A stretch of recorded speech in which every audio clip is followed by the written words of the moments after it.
राजकीय कमला मोदी महिला महाविद्यालय नीम का थाना के बीए पार्ट द्वितीय के विद्यार्थियों का ऑनलाइन क्लास में स्वागत है। मैं डॉक्टर अजीत। आज का हमारा टॉपिक है राष्ट्रीय मानवाधिकार आयोग। राष्ट्रीय मानवाधिकार आयोग एक स्वतंत्र वैधानिक संस्था है जिसकी स्थापना मानवाधिकार संरक्षण अधिनियम 1993 के प्रावधानों के अनुसार 12 अक्टूबर 1993 को की गई थी। तो देखिए, यहाँ तीन चीज़ें अभी तक इम्पोर्टेंट हैं। एक तो इसकी स्थापना कब हुई, डेट पूछ ली जाती है, कंपटीशन एग्जाम्स में भी पूछी जाती है, वो है 12 अक्टूबर 1993। दूसरा जो है, ये एक स्टैट्यूटरी बॉडी है, यानी संसद ने बाकायदा एक्ट बना करके इसको स्थापित किया है। और तीसरा जो है, किस अधिनियम के तहत ये स्थापित किया गया है, तो वो है मानवाधिकार संरक्षण अधिनियम 1993। इसका जो मुख्यालय है वो नई दिल्ली में है और 12 अक्टूबर 2018 को इसने 25 साल भी अपनी स्थापना के पूरे कर लिए हैं। यह संविधान द्वारा दिए गए जो मानवाधिकार हैं, जैसे जीवन का अधिकार, स्वतंत्रता का अधिकार और समानता का अधिकार आदि की रक्षा करता है और उनके प्रहरी के रूप में कार्य करता है। अब सवाल है कि क्या होते हैं मानवाधिकार।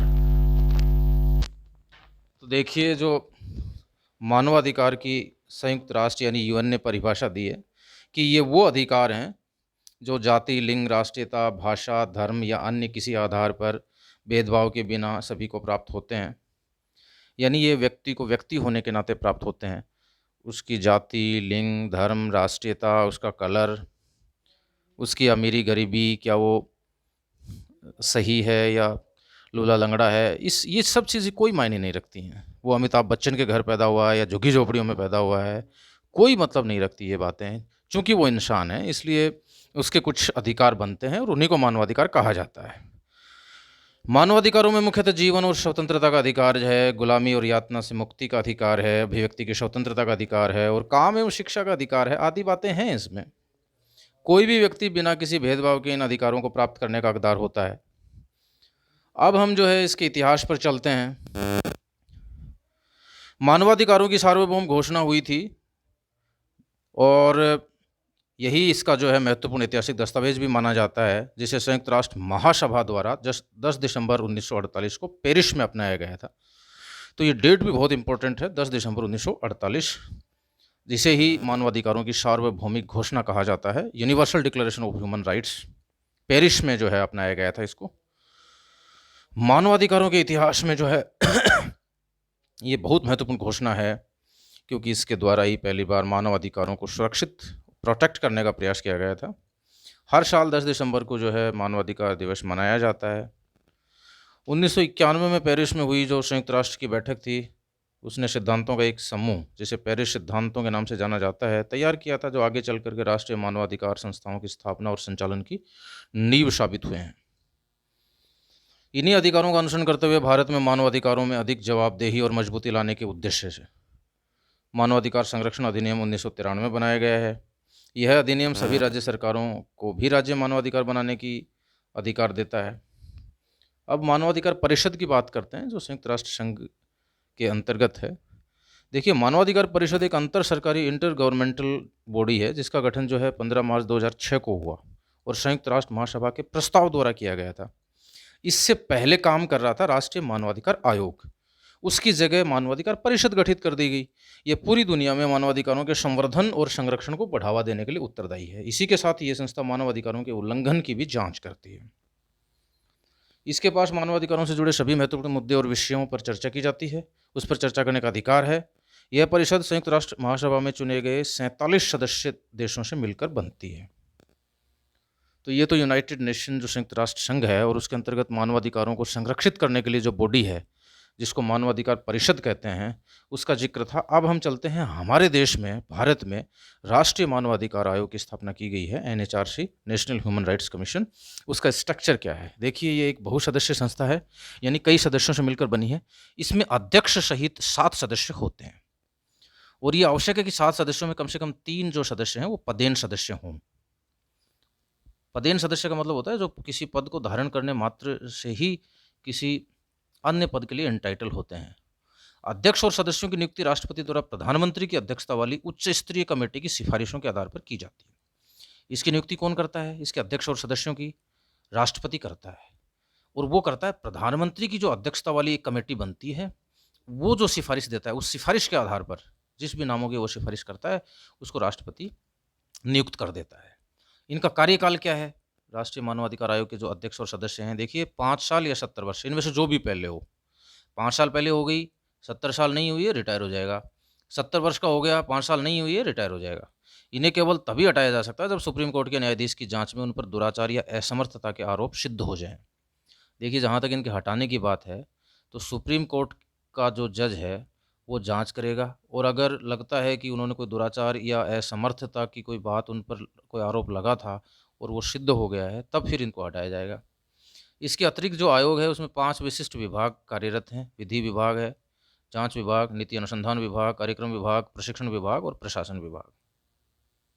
राज्य मानवाधिकार आयोग में अध्यक्ष और सदस्यों की नियुक्ति राज्यपाल द्वारा की जाती है। भाई, हर स्टेट जो हमारा देश है, हमारा राष्ट्र है, उसमें जो राज्य हैं, उनके यहाँ भी राज्य मानवाधिकार आयोग होता है, और उनकी उसका भी अध्यक्ष होता है, सदस्य होते हैं। उनकी नियुक्ति राज्यपाल करता है, और वो भी करता है राज्य के मुख्यमंत्री, गृह मंत्री, विधानसभा अध्यक्ष और जो नेता प्रतिपक्ष होता है, उसकी सिफारिश पर। अब हम इसकी शक्तियाँ देख लेते हैं, कार्य देख लेते हैं एनएचआरसी के। देखिए, मानवाधिकारों के उल्लंघन से संबंधित कोई भी मामला यदि एनएचआरसी के संज्ञान में आता है, तो शिकायत के माध्यम से लाया जाता है, या कोई मामला आता है तो एनएचआरसी को उसकी जांच करने का अधिकार है। दूसरा जो है, वो इसके पास मानवाधिकारों के उल्लंघन से संबंधित सभी न्यायिक मामलों में हस्तक्षेप करने का भी अधिकार है। किसी भी तरह के मानवाधिकारों के उल्लंघन से संबंधित कोई मसला हो। नेक्स्ट जो है, आयोग किसी भी जेल का विजिट कर सकते हैं, और जेल में बंद जो कैदी हैं उनकी स्थिति का निरीक्षण कर सकते हैं, और जो आवश्यक सुधार हैं उसके लिए सुझाव दे सकते हैं, ताकि जेलों में जो है कैदी हैं उनकी दशा को सुधारा जा सके। क्योंकि अब वो ठीक है, उन्होंने कोई क्राइम किया होगा, लेकिन वो अल्टीमेटली हैं तो इंसान, इसलिए कुछ बुनियादी चीज़ें तो उनके लिए भी बनती हों। नेक्स्ट जो है, एनएचआरसी संविधान या किसी अन्य कानून द्वारा मानवाधिकारों को बचाने के लिए प्रदान किए गए जो सुरक्षा उपाय हैं उनकी समीक्षा करते हैं, और अगर उनको लगता है कि कोई तब्दीली, कोई बदलाव होना चाहिए, तो उसकी सिफारिशें करते हैं। नेक्स्ट जो है, एनएचआरसी मानवाधिकार के क्षेत्र में अनुसंधान का कार्य भी करता है, रिसर्च का।